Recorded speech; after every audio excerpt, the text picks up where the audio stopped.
Kampala Deputy Lord Mayor Doreen Nyanjura avuddeyo n'aleeta point ng'agenda mu maaso n'okwataakinga General Muhoozi Kainerugaba saako ne Ministry of Youth and Children Affairs Baramu Kainerugaba. Kaakati nno tukimanyi bulungi nnyo ennaku eziise emabega okuva abamu ku bakulembeze b'ekibiina kino ekya National Unity Platform tukimanyi bulungi bazze bakwatibwa omwali Edi Mutwe ono amanyikiddwa nga amanya g'amatuufu Edward Sebuufu yakwatibwa weeks eyise emabega gye twakakuba oluku mu mutwe naye bukyanga akwatibwa Edi Mutwe ono ebitongole tulaba bina bivunaanyizibwa ku ddembe ly'obuntu bizze byesuula wabbali ku kikolwa kino ekyagenda mu maaso n'okukolebwa saako n'abakulu abasinga mu gavumenti bakyesudde balabanga kino ekitaaliwo naye ng'eno enkola egenda mu maaso n'okubanga ekolebwa etiisetiise abalonzi osanga oba oli awo abagizi ba National Unity Platform abali mu kibiina kino naddala nga tusemberedde akalulu kano aka 2026. Kakati Kampala Deputy Lord Mayor Doreen Nyanjura agambye yetagenda sirika ku bikolwa nga bino nga bigenda mu maaso era avuddeyo n'eddoboozi ery'omwanguka n'agenda mu maaso nga anenya ebikolwa nga bino eby'effujjo eby'obutemu ebigenda mu maaso n'okukolebwa n'abakulembeze abali mu bitongole ebikuumaddembe saako ne bali mu cabinet eya gavumenti ya Mwami Yoweri Kaguta Museveni. Bino byonna abivumiridde era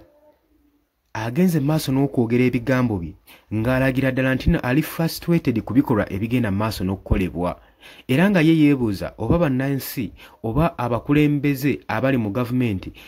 bye engeri gy'alabamu naye gye balabamu kino nno kimwewuunyisizza okubanga ebikolwa nga bino bigenda maaso n'okubanga bikolebwa naye nga balaga nti bo tebali concerned yadde n'akamu saako n'ebyo ebitongole ebivunaanyizibwa ku Uganda Human Rights Violation kubanga kuno kuba kukyoboola ddembe ly'abuntu. Oli ku Yugi Update Civic osinza obanga otuuliriza webale kwekuumira ku mayingu gano gwe mukwano gwange ali eyampuliriza watana tweyungako kkirira wansi waliwo ekigambo subscribe kikooneko obeere nga otweyungako abali mitala w'amayanja mbanirizaako nnyo nammwe mukola kyamaanyi nnyo okwekuumira ku Yugi Update Civic. Kakati Doreen Nyanjura ng'asinziira ku mukutu gwe ogwa social media ogwa Twitter waavudde n'apostinga ebintu nga bino ebigenda mu maaso n'okulaga okwennyamira kwe ng'alaga obutali bumativu n'ebikolwa ebigenda mu Doreen Nyanjura onono Deputy Lord Mayor mu kibuga Kampala oyabadde ku mukutu gwe ogwa social media ogwa Twitter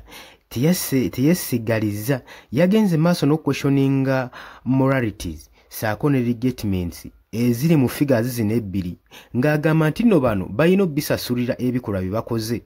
nga bali mu bukulembeze bwa Uganda. Baani bayogerako? Doreen Nyanjura astatinga nga addressinga agamba General Muhoozi Kainerugaba ono nno mugamba ng'akyalowooza okusikira entebe ya kitaawe ye nga bwe yeerowoozesa okuba etuddemu Mwami Yoweri Kaguta Museveni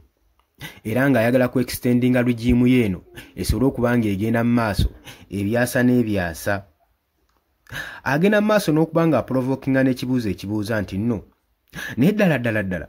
Muhoozi ono Kainerugaba Chief of Defence Force yali avubeddekaawo n'ateebereza obulamu obutaliimu kitaawe ali mu buyinza Mwami Yoweri Kaguta Museveni ddala Muhoozi wali ozzeekaawo n'okiteeberezaamu ng'oli awo nga toyina na military ranks ezo z'oyina. Doreen Nyanjura Deputy Lord Mayor yabuuza bino ebibuuzo yabitadde ku mukutu gwe ogwa social media ng'alaga obwennyamivu n'obutali bumativu ku bikolwa eby'obutemu n'ebyeffujjo ebyekku ebigenda mu maaso ebikolebwa abakulembeze ba Uganda ku bannansi naddala abo abali ku ludda oluvuganya gavumenti abali ku opposition side era ng'abuuza wali azzeekaawo n'ofumintiriza nga toyina ranks ezo z'oyina era nga toyina na kifo ekyo ky'olimu ekya CDF Chief of Defence Force obulamu wali ozzeekaawo n'obuteebereza era teyakomye okwo n'agenda maaso n'okuba nga amubuuza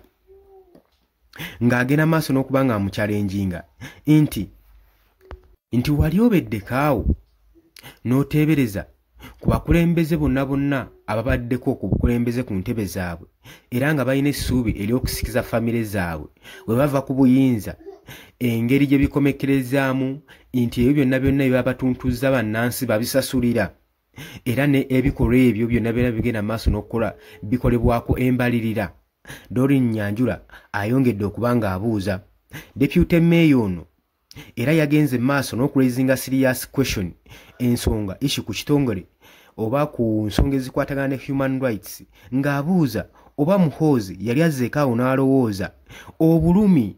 n'okubonaabona bannayuganda kwe bayitamu nga bayita mu kutokyalinga kwe mu kubonaabona kwe ye ng'atunudde awo alaba nga bagenda mu maaso n'obba tokyalinga n'okubacunya ng'atudde awo alaba. Yali azzeekaawo n'abiteebereza.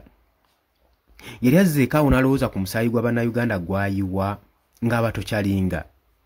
Eno nno statement egrowinzeewo strong reactions eri ku social media ku mikutu gyonna kubanga statement yabadde clear ngeraga ku action ngesuggestinga ng'agamba osangawo olunaku lumu wajja kubeerawo accountability ku bakulembeze nga bano abagenda maaso n'okubonyaabonya bannayuganda n'okutuntuza bannansi. Ngwa ebyo nno obitadde ku bbali, Nyanjula yagenze maaso n'akyusa amaaso n'agazza ku Dr. Balamu Atinyi. Figa egambibwa okubanga ono diehard wa family eno eyajje n'Omuhoozi Kayine Lugaba bye bagamba balumiriza nti abagenda maaso n'ebikolwa ebigenda maaso n'okubonyaabonya bannayuganda. Yagenze maaso n'okumubuuza n'agamba nti nno kiki ekiri emabega wa kino oba ekiri emabega wa ku appointinga minisita ono Balamu era ng'agenda maaso n'okubuuza public behaviors ze empisa ze ez'obuntu ne remarks zagenda maaso n'okukola. Bino bye bimu ku migaso gye nga minisita oba bye bimu ku bukulembeze bwe bw'alina obutambuzaamu oba ze zimu ku key factors ezirina okutambulizibwa mu bukulembeze bwe minisita akulira abavubuka. Kubanga agamba yandibadde y'omu ku bavaayo n'abalwanirira abavubuka naye ate kyennyamiza okuba ng'ono y'omu yagenda mu maaso n'okusudiya n'okuteekamu supu ku bikolwa ebyekko ebigenda mu maaso n'okukolebwa. Era agenze maaso n'amubuuza nti Balamu obanga alowooza bulungi nnyo oba omulimu guno ogw'abaminisito yagufuna ng'alina kukola ekyo kyennyini kyali mu kukola. Yagenze maaso Nyanjula okukyalenjinga legitimacy saako ne current government officials abagenda mu maaso n'okubanga bavunaanyizibwa ku tokyalingi egenda mu maaso mu ggwanga Uganda. Teyakomye okwo n'agenda mu maaso n'okulumba journalist munnamawulire Andrew Mwenda ng'agamba nti nno ono asigadde ng'ali silent ne ku bikolwa ebigenda mu maaso nga bigrowinga enkya n'eggulo ebitaddewo fluctuation eri eggwanga saako ne gavumenti ng'agamba nti ebikolwa nga bino bisaanidde okuba nga bivumirirwa naye kyennyamiza okuba nga nammwe muli omutudde temulina ddi we mwali muwandiise ku bikolwa nga bino ebyekko ebyebutemu. Era n'agamba olunaku lumu ekiseera kijja kutuuka era tujja kugamba enough is enough. Bannayuganda bayimirire ku magulu gaabwe balina okwerwanirira bokkabokka obulamu bwabwe n'eggwanga lyabwe kubanga teriyo muntu mulala agenda balwanirira. Comments ezibaddeko ziraga nga bannayuganda bwe batali bamativu n'ebikolwa ebigenda mu maaso mu gavumenti ebigenda mu maaso n'okutokyalinga n'okutuntuza bannansi. Ku UG Updates TV kosinziro bango otuuliza gwatanatuyungako kirira wansi waliwo ekigambo subscribe kikoneko obeere nga otweyungako. Abali emitala w'amayanja mbalamusizaako nnyo mukola ky'amaanyi nnyo kwekuumira ku UG Updates TV. Mbagala nnyo mweraba.